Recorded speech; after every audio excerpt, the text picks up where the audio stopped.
It is now quarter after 10 in the morning, and I stayed up late to do Cindy a favor. And I'm just unwinding right now. I started with a dram of Finlagan, which is a very one-dimensional kind of smoky, peaty whiskey. All you taste is the smoke and very little else. There's um, not a lot of complexity. It's this one here. It is a young Isla whiskey, peated naturally, um, and I'm thinking it's a young Kalila. Even though some might argue that it could be a Lagavulin, but no, uh, it tastes more like Kalila than Lagavulin. And Lagavulin doesn't sell casks to any independent bottlers, and they haven't done so for about the last 10 years, from what I heard. Okay, my sources are from the internet, so uh, take that at whatever value you wish. A few months ago, I had some Ardbeg Ugadal, and I was somewhat disappointed with it. Um, I thought, usually when you get about halfway down the bottle, it really gets into its element and it's really settled down and it's opened up and it's really good. But for all the hype and all the noise that was made about Ugadal, I found it to be quite disappointing. It just wasn't up to all the accolades that were being given to it, according to my palate. Of course, as you know, this is only an opinion, and this is my opinion. To me, Ugadal is not worth what you pay for it. A lot of whiskeys are not worth what you pay for them, but we're going to determine whether this one right here is. This is a bottle of Ardbeg Corryvreckan.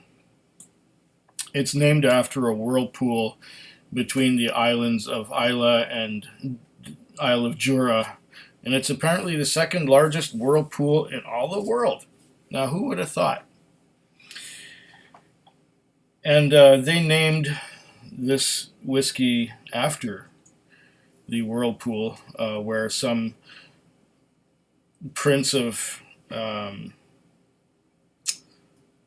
some Viking prince was supposed to swim in this whirlpool for 3 years to prove his love to some princess. I don't know exactly what the story is and what the legend is, because the writing on the bottle or on the box is so small and fine that I can't read it, even if I take my stronger reading glasses. Maybe if I put both. Oh, I could read it for you. You could. I'm sure you could. Well, anyways, these glasses are for looking at the screen, and the other ones are for reading. And with the reading glasses on, I can't make this out. And there's a shortened version on the bottle, equally fine print. I can't frickin' read it, but I'll take their word for it that it's a legend about this. The funny thing about the Corryvreckan, it doesn't say what kind of casks it was aged in.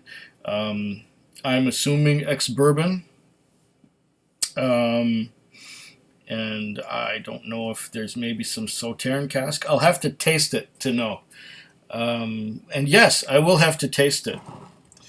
As I was saying, when somebody loves you a lot, you don't need a special occasion to commemorate anything. I just mentioned the fact that this stuff exists, and Cindy went and got me a bottle. And it's not an anniversary or a birthday or anything special like that. It's just... it's because I love you. There you go. It's because you love me that you got me this stuff. It looks like it's a bit of a bitch to open. I seem to have missed with this one. Oh, the embarrassment. Let me grab my safety scissors here and sort of etch an opening in this foil as we use up precious video time, and you watch me try to salvage the situation here. Come on, you. Come on. I think I almost got you. There, I got the foil off. That's a good thing.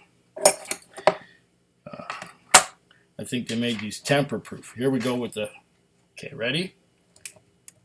Oh, very good one. Okay, and here we go. A little bit of gluggage. Oh, just a little bit this time. Just a little bit. I want to savor it and not just guzzle it, which is something that I have this natural tendency to do. But this stuff is bottled at 57.1%. That is, for all intents and purposes, 100% cask strength. Give you another look at the bottle here. The Corryvreckan, that the Whirlpool, and all of that there. Okay. And this is probably the most expensive bottle of whiskey I've ever had in my collection. And I don't plan on getting anything more expensive than that, even though it might be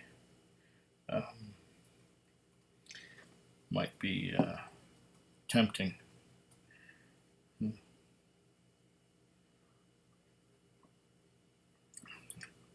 Get the palate all nice and cleansed with some cold water, and give this a sniff. Oh.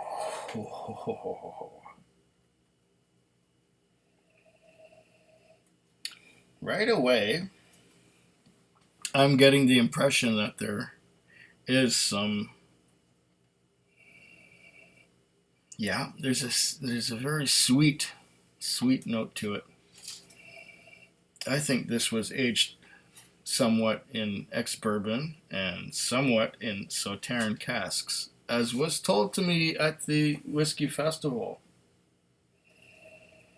Which makes sense, because the company that owns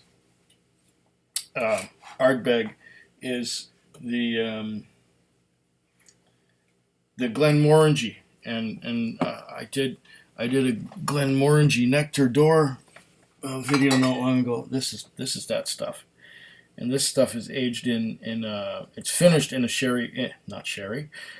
Sauternes dessert wine cask, and so, you know, wherever Ardbeg gets its casks from, you can assume that it comes from the same place that Glenmorangie gets its casks from. And I think it's a European oak. It definitely has the smoke and peat is not. It's there, but it's toned down. It's not strong, like even in like the Finlagan I just drank. It's not. It is smoky peaty, but it's not overpowering. There's some kind of a salty note, seeing as this aged in dunnage warehouses right on the coast of the Atlantic. Yeah, there's definitely a maritime influence there.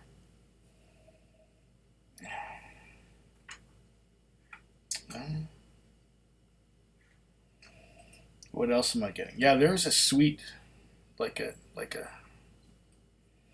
Sauternes. Well, let's take the plunge and taste it, shall we?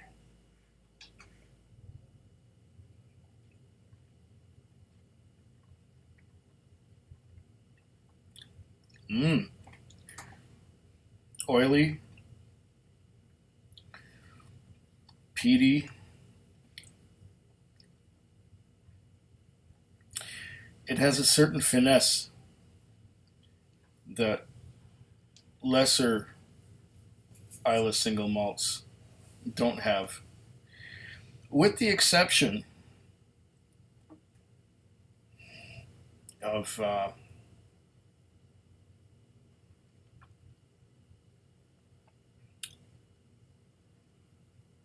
of the Lagavulin 16. The Lagavulin 16 has that's a special one. That's a classic. But this here is almost numbing because of the 57.1% alcohol by volume.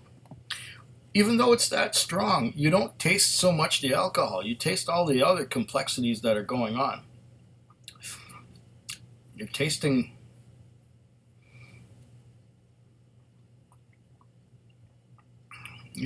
smoke, you're tasting peat, you're tasting, I think it's Sauternes. There's a sweetness in there that I'm sure is from the European oak and the Sauternes.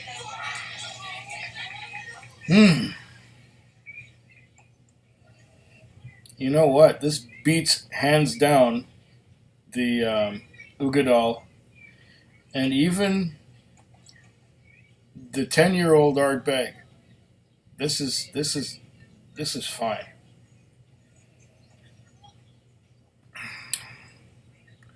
This is one really classy dram.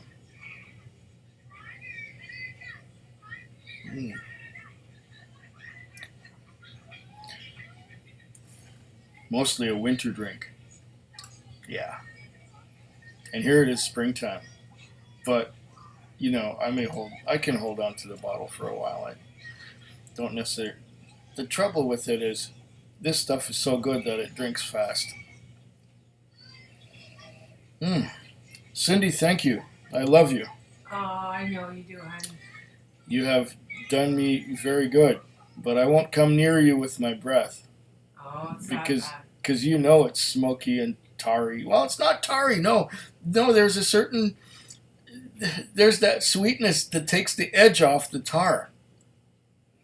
It's very nice. Very, very nice. I would say it's worth the money you paid for it. It's worth $152? Yeah. Oh. Yeah. Oh, good. It's far better than Ugadal. And this is just the first pour. Imagine, I think it's going to get even better when it settles down. Oh.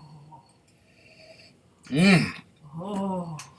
Yeah, this one's really special, folks. If you can afford it once in your life, get a bottle of Corryvreckan. Food Quig. Food Quig. Food Quig. Food Quig. Food Quig. Yeah.